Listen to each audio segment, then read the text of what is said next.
All right, guys, now on to live Twitter questions. You can tweet us at Collider Video on Twitter, and Natasha will pick out some questions for you. Natasha, what do we got? Annie writes, what two actors would you love to see team up in a movie? I pick Christopher Walken and John Malkovich, possibly playing brothers. Tom Hardy and Fassbender. No, that'd be In a drama. Like something pretty like, I don't want to see a comedy. We did that with Chris Pine and Tom Hardy and it didn't work out that way. I was going to say Van Damme and Seagal, but I will also go with Tom Hardy, your boy, and Mel Gibson. I just want to see some crazy on crazy action. That would be epic. I would like to see two of my favorite actors, Sam Rockwell and Edward Norton.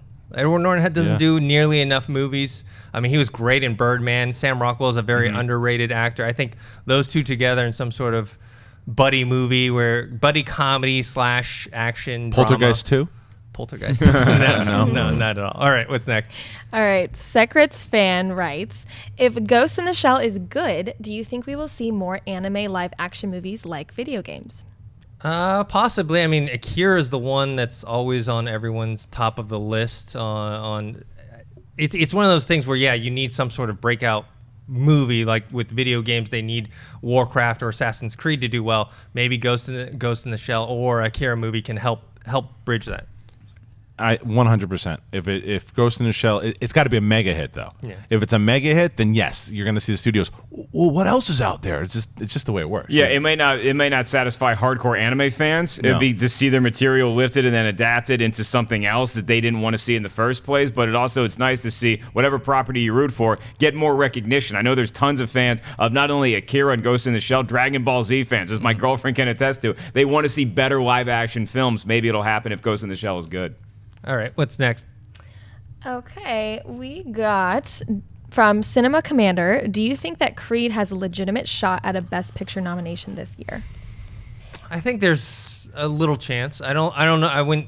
If I had to put money on it, I'd say no. I know for myself it's in my top 10 movies list, but I don't know if the Academy is going to... That movie and Mad Max Fury Road are two movies that I think deserve to be in the conversation. I just don't know if the Academy Award voters are going to do it.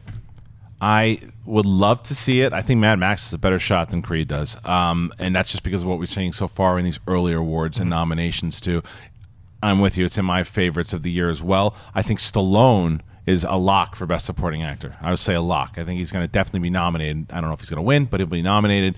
And I'd like to see Michael B. Jordan get nominated, and I'd like to see Coogler get nominated. There's so much, but I don't think anyone except Stallone's getting nominated. Yeah, I mean, even the Best Supporting Actor race is just so stacked. I think Stallone might get that 5th nomination. I think that's as high as it goes. I don't think he's going to win, unfortunately. I don't see Coogler getting nominated for Best Director simply because that is maybe the most stacked Best Director race I've seen in a long time. But Best Picture, you got 10 possible slots. Maybe Creed could sneak in there. I think Mad Max would get in there before Creed, but if they could be 9 and 10, who knows? Don't you guys think kind of the iconic Rocky, because it's Rocky, that's why it's not... Imagine, let's say Creed came out and no one knew about Rocky at all. There was no Rocky movies. It had just come out on its own and stands on its own. Do you think it would get nominated? I don't know if that's such a tricky question. I don't know if it can stand on its own, because one of the great things, it was like a mixture. It was part of it, and it paralleled the story. Yeah.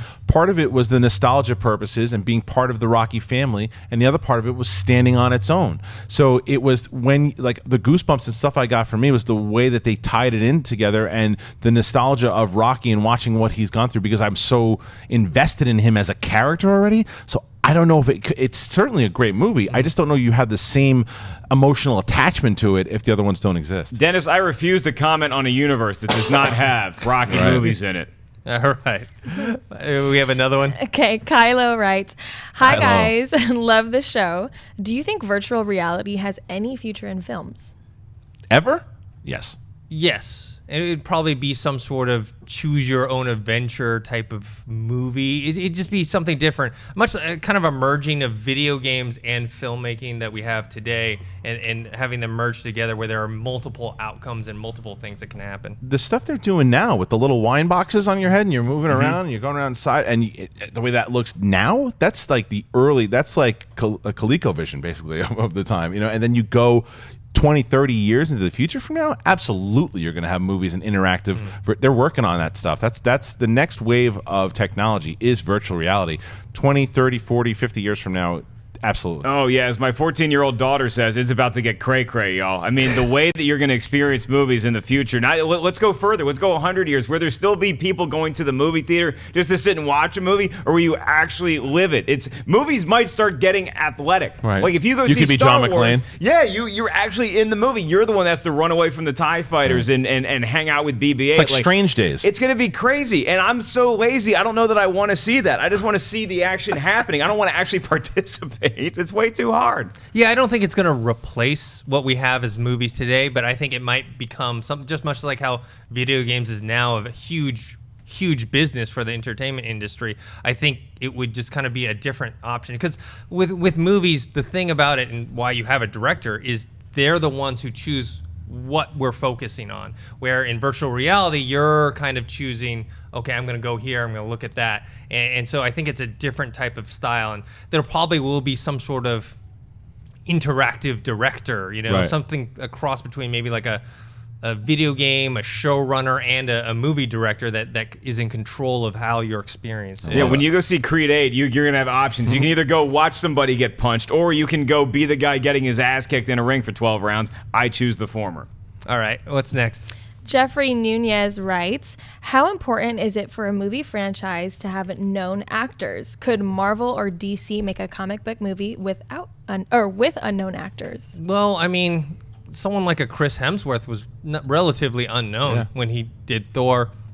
Chris Evans was known, but he wasn't a big A-list star. The day of big movie actors kind of carrying films is over. It's all about franchises. Yeah, and Downey wasn't an A-list star when he got Iron Man. He was had recognizable. Been a name. Right. He was recognizable, maybe as much for bad stuff as for good stuff, and now he obviously is back on the A-list. That's what Marvel can do for you, is they can put you on the A-list. You do not have to start out on the A-list or even be on a radar, but Marvel is one of those few properties they can put you into something, and all of a sudden you're a star, kid. Well, there's a lot of times that they don't want the big stars because they can lock the smaller stars or the people like Robert Downey Jr. into long contracts because they don't have a lot going on at that moment. Or and you look at something like Star Wars, most of the people in The Force Awakens pretty unknown. Yeah. Even someone like Andy Serkis, who we all know, Andy Serkis is known like most common, like just average film goers don't really know who Andy Serkis is. A lot of people, film fans do. People watching this show, of course, you know who Andy is.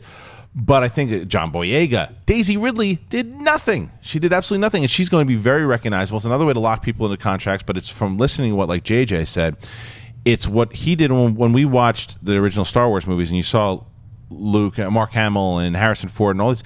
You didn't say, "Oh, there's this movie star."